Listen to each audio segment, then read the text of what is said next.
জাতীয় থেকে আন্তর্জাতিক, প্রান্তিক জনপদ থেকে নগর, চারপাশে ঠিক কী ঘটছে এই মুহূর্তে তা নিয়ে আয়োজন এখন চারদিক।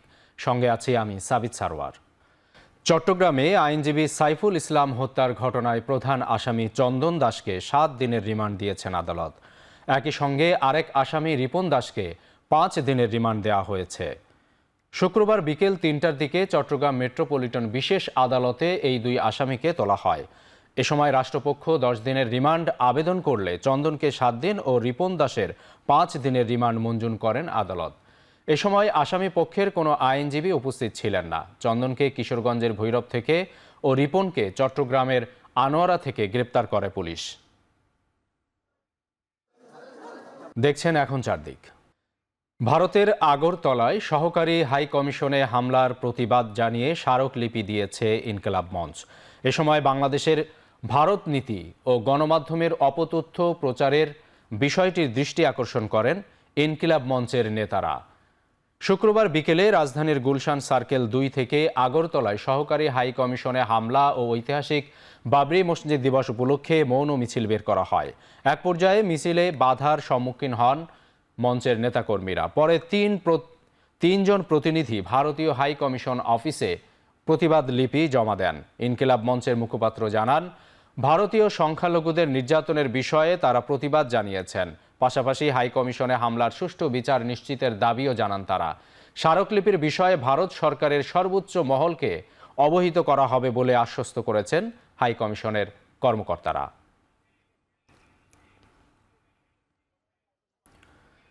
এখন চারদিকে নিচ্ছে একটা বিরতি, ফিরছি একটু পরে।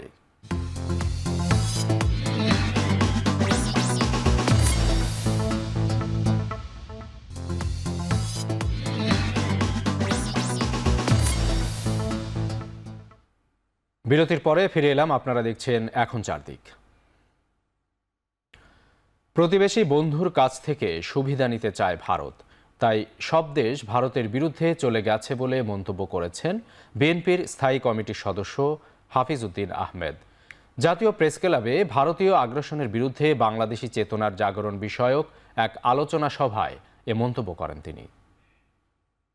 ভারত সরকারের সবচেয়ে বড় ভুল হলো বাংলাদেশের মানুষকে তারা শত্রু বানিয়ে ফেলেছে, আওয়ামী লীগকে বন্ধু বানাতে গিয়ে অ্যাডভান্টেজ নিতে চায় বন্ধুর, যার জন্য এই যে চতুর্পাশে প্রত্যেকটা দেশ ভারতের বিরুদ্ধে চলে গিয়েছে। রাষ্ট্র ভারতের তুলনায় অনেক ছোট, কিন্তু আমরা স্বাধীন চেতা জাতি। আমাদের দেশের সবচেয়ে বড় সম্পদ কি জানেন? ওইটা ভারত, ইন্ডিয়া, আমেরিকা কারো নাই। আমাদের দেশের একটা দুর্দর্শ সাহসী তরুণ সমাজ আছে। দেখছেন এখন চারদিক। বাংলাদেশের হিন্দু ধর্মাবলম্বীরা ভারতের ষড়যন্ত্র বুঝে গেছে। কোনো ধর্ম বা দলের মানুষ এই ফাঁদে পা দেবে না, বরং ঐক্যবদ্ধ হচ্ছে, এমনটাই মন্তব্য করেছেন ঢাকা মহানগর উত্তর জামায়াতে ইসলামীর আমির সেলিম উদ্দিন। শুক্রবার বিকেলে মোহাম্মদপুরের আদাবর থানার জামায়াতে ইসলামীর সহযোগী সমাবেশে তিনি আরও বলেন, ভারতে গিয়ে ষড়যন্ত্রে লিপ্ত হচ্ছে শেখ হাসিনা। সাম্প্রদায়িক উস্কানি দিয়ে দেশে গৃহযুদ্ধ লাগাতে চান তিনি। কিন্তু বাংলাদেশের মানুষ সম্প্রীতিতে বিশ্বাসী, তারা এসব চক্রান্ত বোঝে। শেখ হাসিনার রাজনৈতিক জানাজা হয়েছে, এবার দাফনের পালা বলে মন্তব্য করে প্রশাসনকে জানানোর আহ্বান জানান তিনি। মাহমুদের শুকরিয়া আমরা আনুষ্ঠানিকভাবে আদায় রাখেন। প্রাথমিক পর্যায়ে এখন চারদিকে নিচ্ছে আরেকটা বিরতি, ফিরছি একটু পরেই।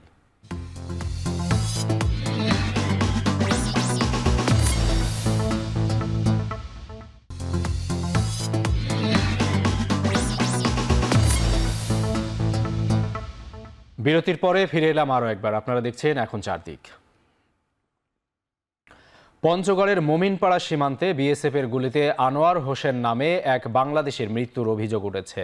শুক্রবার ভোরে নীলফামারী 56 বিজিবি ব্যাটালিয়নের আওতাধীন পঞ্চগড় সদরের মোমিনপাড়া সীমান্তে এ ঘটনা ঘটে। নিহত আনোয়ার তেঁতুলিয়ার দেবনগর ইউনিয়নের বাসিন্দা। বিজিবি জানায়, বৃহস্পতিবার গভীর রাতে আনোয়ার হোসেন সহ কয়েকজন ভারতে গরু আনতে যায়। শুক্রবার ভোরে ফেরার সময় ভারতের চানাকিয়া বিএসএফ ক্যাম্পের সদস্যরা তাদের লক্ষ্য করে 4 রাউন্ড গুলি ছোড়ে। এ সময় মৃত্যু হয় আনোয়ারের। পরে বিএসএফ সদস্যরা তার মরদেহ নোম্যান্স ল্যান্ডে ফেলে রাখে। সীমান্তে হত্যাকাণ্ডের ঘটনায় তীব্র নিন্দা জানিয়েছেন নীলফামারী 56 বিজিবি ব্যাটালিয়নের অধিনায়ক লেফটেন্যান্ট কর্নেল শেখ মোহাম্মদ বদরুদ্দোজা। পরে পতাকা বৈঠকের মাধ্যমে মরদেহ উদ্ধার করে পুলিশের কাছে হস্তান্তর করে বিজিবি। ময়নাতদন্তের জন্য মরদেহ হাসপাতালে পাঠানো হয়েছে। দেখছেন এখন চারদিক।